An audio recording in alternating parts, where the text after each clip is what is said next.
Bonsoir tout le monde. Merci aux gens qui participent à la rencontre virtuelle. Bienvenue à cette séance extraordinaire du 20 janvier 2022.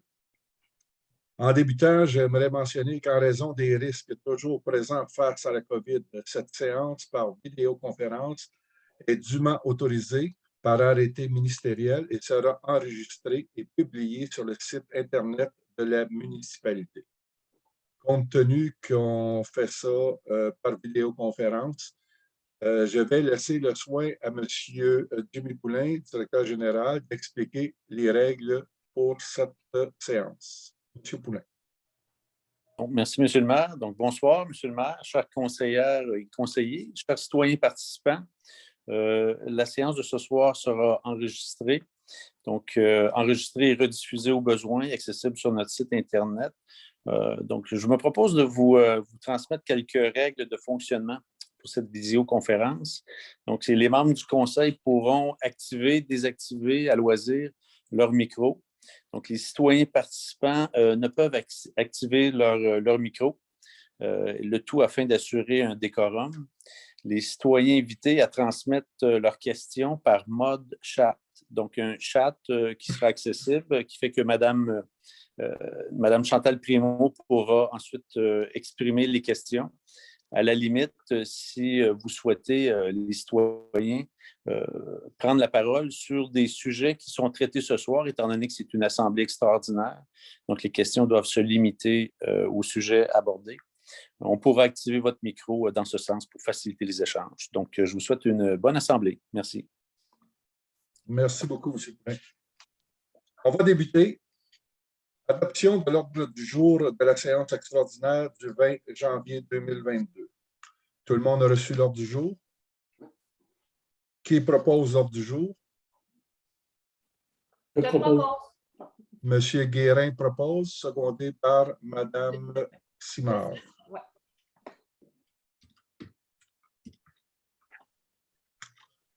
Adoption du règlement numéro 478-2022 relativement à l'approbation des sommes requises et à l'imposition des taxes et compensations pour rencontrer les obligations de la municipalité pour l'exercice financier 2022.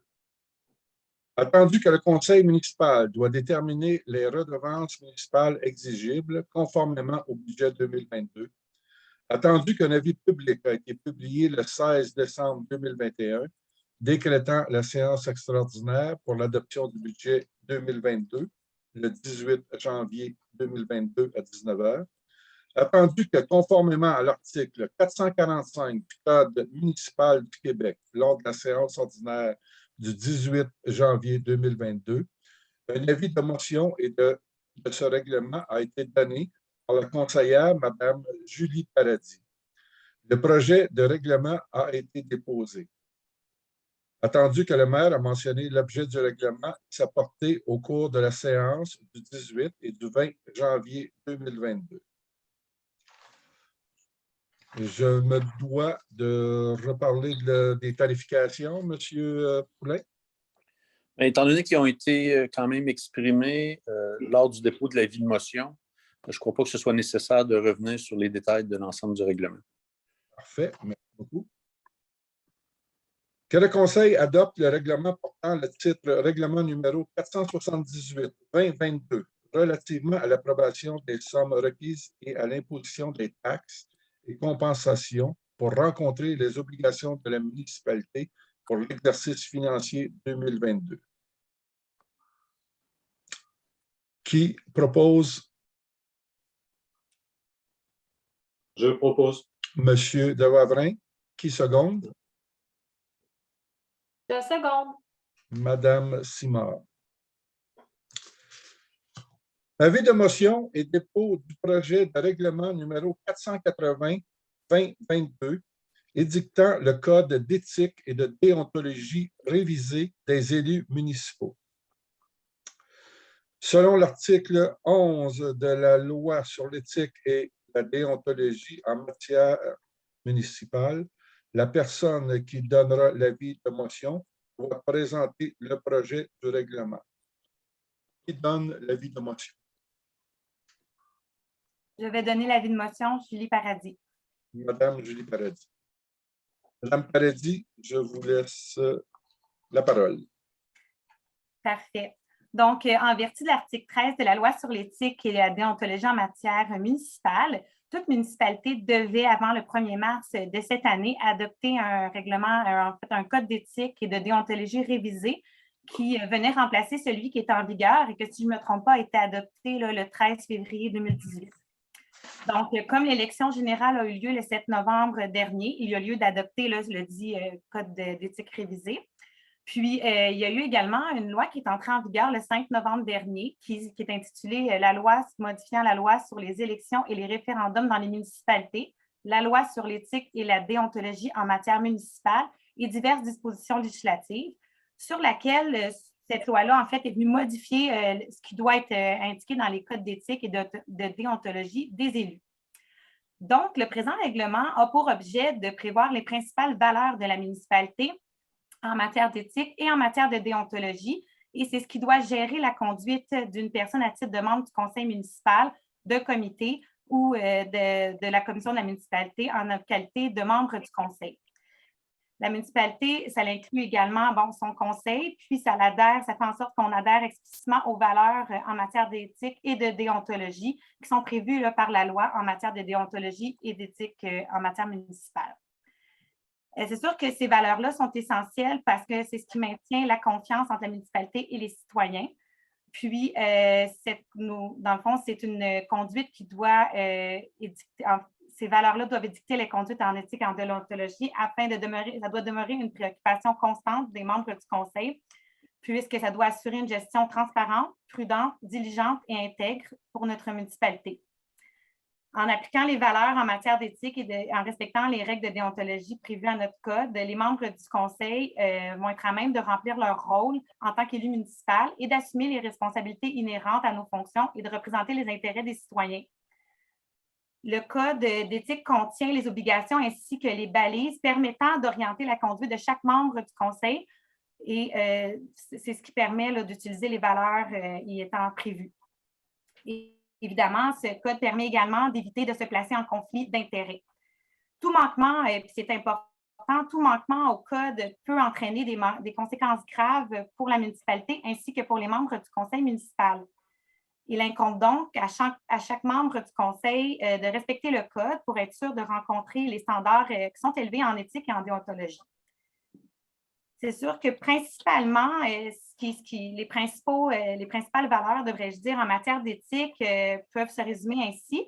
L'intégrité des membres du conseil municipal, l'honneur rattaché aux fonctions des membres du conseil, la prudence dans la poursuite de l'intérêt public, le respect et la civilité envers les autres membres du conseil de la municipalité et les employés de celle-ci, ainsi que les citoyens, bien entendu, la loyauté envers la municipalité, ainsi que la recherche de l'équité. Le projet de loi 49 qui a été mentionné un petit peu plus tôt est venu introduire notamment la notion de civilité. Donc, et c'est venu également introduire certains points, je vous dirais. Donc, principalement, il y a l'interdiction de se comporter d'une façon irrespectueuse envers les autres membres du conseil. Ça s'applique également aux employés municipaux ainsi qu'aux citoyens. Donc, on doit notamment faire attention aux paroles qu'on utilise, aux écrits, aux gestes vexatoires qui pourraient être dénigrants ou intimidants ou toute autre forme d'incivilité ou d'intimidation de nature vexatoire. Il a également été ajouté qu'on doit ne pas avoir une conduite portant atteinte à l'honneur et à la dignité de la fonction, ne pas contrevenir à certains articles de la loi sur les élections et les référendums dans les municipalités qui interdisent à un élu d'avoir un intérêt direct ou indirect dans un contrat avec un fournisseur ou un contrat qu'il y a dans la municipalité. Là, et ça oblige également les élus à révéler les intérêts pécuniaires qu'ils pourraient avoir dans le dit contrat et s'abstenir de participer aux discussions, aux délibérations en ce qui a trait à ce contrat-là. Et puis finalement, de ne pas accepter tout don, toute marque d'hospitalité ou tout autre avantage offert par un fournisseur de la municipalité, un fournisseur de biens ou de services. Donc, ça fait un peu rapidement le tour là, de ce règlement-là qu'on dépose en avis de motion ce soir. Merci beaucoup, Madame. Excusez-moi. Beaucoup. Donc, nous sommes rendus l'avis de motion. L'avis de motion, c'est beau. Un projet de ce règlement est présenté séance tenante et une dispense de lecture du dit règlement est également enregistrée. Nous sommes rendus à la période questions allouées aux personnes présentes. Est-ce que vous avez des questions? Oui. Est-ce que vous avez, pour les citoyens qui sont présents, est-ce que vous avez des questions sur les 2 points qui étaient à l'ordre du jour aujourd'hui, donc l'adoption du règlement sur la taxation ou le code d'éthique?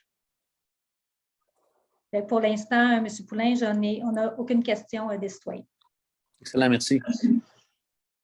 Merci beaucoup. Puis on n'a reçu aucune question par écrit non plus, Mme Primo? Non, aucune question par écrit reçue par courriel. Courriel, rien. Okay. Donc, parole aux membres du Conseil. Nous allons commencer par Mme Paradis. Je n'ai pas grand-chose à ajouter depuis avant-hier, en fait. Okay. Mais simplement que ces règlements, je pense, c'est sûr que c'est un règlement qui était déjà en vigueur en 2018, mais les nouveaux points, pour moi, qui ont été ajoutés par le projet de loi 49 vont de soi. Je pense que ce sont des valeurs et des façons de se comporter qui devraient être minimalement faites par tous les élus municipaux. Donc, je pense que ça vient juste faire un rappel. Puis, voilà. Donc, c'est tout pour moi. Merci beaucoup. Madame Simard. Bonsoir à tous. Donc, c'était pour vous remercier d'être là ce soir, puis de réitérer le point là, que M. Daou nous a mentionné là, avant hier, justement, là, concernant les vols dans le secteur du district 6. Donc, merci aux citoyens qui nous ont informés, mais dans le fond, je voulais aussi remercier les membres du conseil qui sont là, à l'affût et qu'on a regardé ensemble des pistes de solutions et qui seront amenées au comité de sécurité publique pour voir de quelle façon là, on peut aider à ce niveau-là les citoyens à se sentir en sécurité. Merci. Merci beaucoup. Merci beaucoup. Monsieur Bouchard.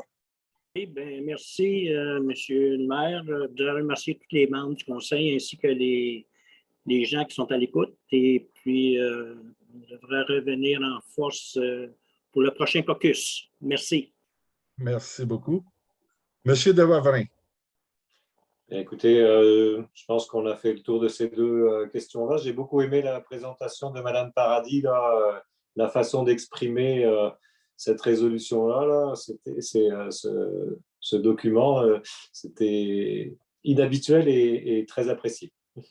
Merci beaucoup. Monsieur Marcel Guérin. Oui, merci. Mais moi, je n'ai rien à rajouter, sauf dire comme les autres conseillers et conseillères. Je remercie tout le monde d'être là ce soir, les conseillers et conseillères, ainsi que les citoyens là, que je vois maintenant à l'écran. C'est plaisant de voir des nouveaux visages, sauf celui de René. Ça fait 2 fois qu'on le voit. Mais vous êtes tous les bienvenus à la prochaine assemblée. Merci et bonne soirée. Merci beaucoup, M. Guérin. M. Proulx. Juste dire merci à tout le monde de votre présence. Puis peut-être mentionner aussi que la municipalité va rectifier le tir, je pense, pour le poste, là, pour le viaduc sur Saint-Dominique. Je pense que la municipalité va se donner la peine de rectifier là, pour être sûr de ne pas partir de fausses rumeurs. On va s'informer, puis M. Poulin va se découper du dossier. C'est tout. Merci beaucoup, M. Proulx. Donc, moi aussi, je réitère un peu ce que les gens ont mentionné. Merci beaucoup aux gens qui ont participé à la rencontre. C'est bien apprécié. Et puis, on espère qu'on était assez clair aussi pour vous. Si je fais un petit retour d'une seconde sur le code d'éthique, les membres du conseil, sur le code d'éthique qu'on avait en place, il y avait une mention jusqu'à 200 $ sans explication pour des dons qu'ils donnaient aux membres du conseil. Nous, les membres des conseils actuels, on a décidé qu'il n'y avait aucun don de possible, donc c'est à 0 $. Donc, pour nous, c'est très important l'intégrité, comme Mme Paradis l'a mentionné, et on veut bien être très transparent avec tous nos citoyens à l'intérieur de ça. Donc, merci beaucoup. Ça prend un proposeur pour lever la rencontre. Je propose. Monsieur Jacques Bouchard, qui seconde? 2 secondes. Merci beaucoup, Madame Julie Paradis. Merci beaucoup à tout le monde. Bonne fin de soirée. Merci. Merci, bonsoir. Merci. Bonsoir. Merci. Merci, bonne soirée. Merci, bonne soirée. Bye. Bye.